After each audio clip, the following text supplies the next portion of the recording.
কৃষকরা পাচ্ছে না। 2.5 টাকা 3 টাকা করে তারা ফসলের দাম পাচ্ছে। ফলে কৃষকের আত্মহত্যা ইতিমধ্যেই শুরু হয়ে গেছে সারা বিভিন্ন জেলাগুলোতে। মোদির চামড়া তুলে নেব আমরা, মোদির চামড়া তুলে নেব আমরা, মোদির চামড়া তুলে নেব আমরা। বন্ধুরা, ভারত এবার বিপদে পড়েছে।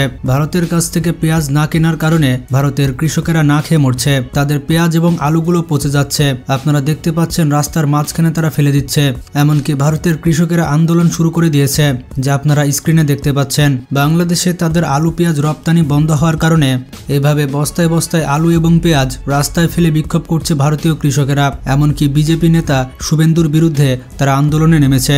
বাংলাদেশের ব্যবসায়ীরা আলু পেঁয়াজের আমদানি বন্ধ করার কারণে পথে বসার মতো অবস্থা হয়ে গিয়েছে তাদের। দেশের মধ্যে তারা পাচ্ছে না এসব আলু পেঁয়াজের ন্যায্য দাম। আর কৃষকেরা কিভাবে রাস্তায় নেমে আন্দোলন করছে তা তো আপনারা দেখতে পাচ্ছেন। এই সকল কৃষকেরা বলছে আলু পেঁয়াজ বাংলাদেশে রপ্তানি করে তারা এসবের ন্যায্য মূল্য পেত, কিন্তু এখন বাংলাদেশে রপ্তানি বন্ধ হওয়ায় তারা এসব পণ্যের ন্যায্য মূল্য পাচ্ছে না। আর এই গাড়ি আজকে 15 দিন দাঁড়িয়ে থাকায় বহু ক্ষতি হচ্ছে, প্রচুর টাকা লস। এক এক গাড়িতে পেঁয়াজের দামই প্রায় 10 থেকে 12 লক্ষ টাকা। যে কটা গাড়ি এসছে সেই কটা গাড়ি অন্তত বর্ডারে যাতে যাওয়ার পারমিশন দেয়, তাতে আমাদের সবার উপকার হয়। বিজেপি নেতা শুভেন্দু এই সকল আলু পেঁয়াজ বাংলাদেশে বন্ধ করেছে। লাগাতার বন্ধ করে ওদের আলু পেঁয়াজ কি করে খায় আমরা সেটা দেখিয়ে দেব। এখন ভারতীয় চাষিরা বলছে তাহলে বিজেপি নেতা শুভেন্দু এবং নরেন্দ্র মোদী এই আলু পেঁয়াজগুলো কিনুক। শুভেন্দু এবং নরেন্দ্র মোদী তাদেরকে রাস্তায় নামতে বাধ্য করেছে।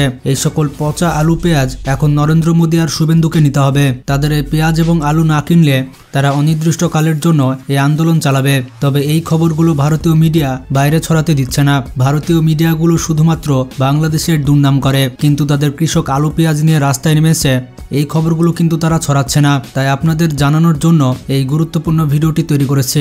বিজেপি নেতা শুভেন্দু বলেছে বাংলাদেশে আলু পেঁয়াজ রপ্তানি করা হবে না এবং বাংলাদেশ নিয়ে সে আপত্তিকর বক্তব্য দিয়েছে। আর তার উল্টাপাল্টা বক্তব্যের জন্য বাংলাদেশ এখন উত্তাল। এর জন্য বাংলাদেশিরা স্লোগান তুলেছে ভারতীয় পণ্য বয়কটের। আর বাংলাদেশের সরকার সিদ্ধান্ত নিয়েছে তারা ভারতের কোনো পণ্য আমদানি করবে না। আর এর জন্য ভারতীয় আলু এবং পেঁয়াজ রপ্তানির অভাবে বস্তা বস্তা পচে যাচ্ছে। এমনকি যে সকল আলু পেঁয়াজ বাংলাদেশের সীমান্তে ট্রাকে করে নেওয়া হয়েছে, সীমান্তে আসার পর বাংলাদেশ সরকার এই আলু পেঁয়াজগুলো নিতে রাজি হয়নি। ভারত বাংলাদেশ সীমান্তে ট্রাকে পড়ে আছে এ সকল আলু এবং পেঁয়াজ। ট্রাকের পর ট্রাক আলু এবং পেঁয়াজ পচে যাচ্ছে। আর এতে বিপাকে পড়েছে ভারতীয় ব্যবসায়ীরা। এমনকি বাংলাদেশের মানুষেরা চিকিৎসার জন্য কলকাতায় তেমন যাচ্ছে না। এতে করে কলকাতার ব্যবসায়ীদের অবস্থা খারাপ হয়ে গিয়েছে। তারা নিজেরাই বলছে যে তারা না খেয়ে মরে যাবে। মার্কেট পুরো ফাঁকা, রুম ফাঁকা, সব ফাঁকা। ইনকাম ব্যবসা একদম স্লো হয়ে গেছে। 1 সেকেন্ড বসার সময় ছিল না আমাদের। এখন বসার, এই যে আমরা বসে আছি এখন। এই যে মেইন রোড দেখছেন, এই মেইন রোডে যত লোক যেত 98% বাংলাদেশের লোক। তবে সুখবর হচ্ছে বাংলাদেশের কৃষকেরা এখন আলু পেঁয়াজ উৎপাদন করছে। ভারত থেকে পেঁয়াজ আমদানি করার তাদের কোনো প্রয়োজন নেই। বাংলাদেশ প্রচুর পরিমাণে পেঁয়াজ ভারতের কাছ থেকে আমদানি করত। আর এতে করে ভারত অনেক দাদাগিরি দেখাতো। বাংলাদেশকে কন্ট্রোল করার অন্যতম একটি মাধ্যম হয়ে উঠেছিল ভারতের পেঁয়াজ। পেঁয়াজ নামের এই অস্ত্র দিয়ে নানাভাবে বাংলাদেশকে চাপে রাখত ভারত। তারা হুটহাট করে পেঁয়াজ রপ্তানি বন্ধ করে দিত। তবে 5 আগস্ট শেখ হাসিনা পতনের পর পেঁয়াজ আমদানিতে ভারতের বিকল্প হয়ে ওঠে চায়না। এছাড়া এই তালিকায় রয়েছে পাকিস্তান এবং তুরস্ক।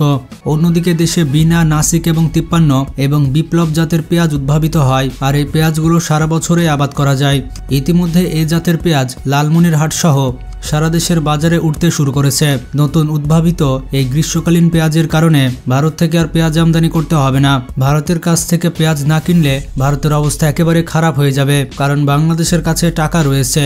বাংলাদেশ যে কোনো দেশ থেকে পেঁয়াজ কিনতে পারে। বাংলাদেশকে পেঁয়াজের ভয় দেখিয়ে এখন নিজেই বিপাকে পড়েছে ভারত। চীন এবং পাকিস্তানের পর বাংলাদেশ সব থেকে বেশি পেঁয়াজ উৎপাদন করে থাকে। এছাড়া বাংলাদেশ প্রচুর পরিমাণে পেঁয়াজ আমদানিও করে থাকে। এই আমদানি নির্ভরতা কমাতে প্রতিনিয়ত চেষ্টা করে যাচ্ছে বাংলাদেশের কৃষকরা। উত্তরবঙ্গে গ্রীষ্মকালীন পেঁয়াজ চাষ অনেকাংশে বেড়েছে। এই নতুন পেঁয়াজের জাত আগস্ট মাস থেকে ডিসেম্বর মাস পর্যন্ত যে কোনো সময় চাষ করা যেতে পারে। বীজ রোপণ করার পর 90 থেকে 180 দিনের মধ্যে এই পেঁয়াজগুলো ঘরে তোলা যায়। প্রতি হেক্টরে 12 মেট্রিক টন পেঁয়াজ উৎপাদন হয়। এই জাতের এক একটি পেঁয়াজের ওজন 100 থেকে 150 গ্রাম হয়ে থাকে। এমনকি 8 থেকে 9টা পেঁয়াজে 1 কেজি হয়ে যায়। কৃষকরা বলছেন এত বড় পেঁয়াজ কখনোই বাংলার মাটিতে আগে দেখা যায়নি। বাংলাদেশে সারা বছর পেঁয়াজের চাহিদা হচ্ছে হচ্ছে 24,000 মেট্রিক টন আর বাংলাদেশ উৎপাদন করে 36,000 মেট্রিক টন। কিন্তু তারপরও বাংলাদেশকে পেঁয়াজ আমদানি করতে হয়। এখন প্রশ্নটি হচ্ছে কেনই বা বাংলাদেশকে আমদানি করতে হয়।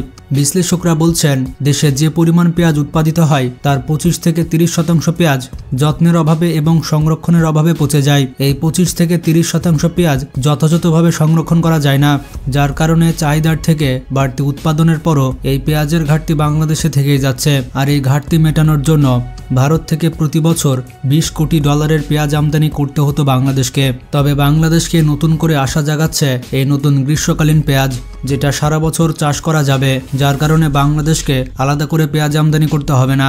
আর ভারতও কথায় কথায় পেঁয়াজ নিয়ে দাদাগিরি দেখাতে পারবে না। পেঁয়াজ উৎপাদনে দেশের দ্বিতীয় জেলা ফরিদপুরে এবার সফলতা মিলেছে গ্রীষ্মকালীন পেঁয়াজের পরীক্ষামূলক চাষে। বাংলাদেশ ইতিমধ্যে আমদানি না করায় ভারতীয় কৃষকদের কি অবস্থা হয়েছে তা আপনারা দেখতে পাচ্ছেন। তাদের পেঁয়াজগুলো পচে যাচ্ছে, তারা রাস্তায় পেঁয়াজগুলো ফেলে দিচ্ছে। এমনকি 2020 সালে ভারতের 68 ট্রাকের পেঁয়াজ পুরোপুরি পচে গিয়েছিল। আর ভারত যদি বাংলাদেশের উপরে আগ্রাসন না ছাড়ে তাহলে এভাবেই ভারতীয় আলু পেঁয়াজ সীমান্তে পচে যাবে। তো বন্ধুরা, ভিডিওটি ভালো লাগলে বেশি বেশি শেয়ার করতে পারেন। আজকে পর্যন্তই। ভালো থাকবেন, নিজের খেয়াল রাখবেন। আল্লাহ হাফেজ।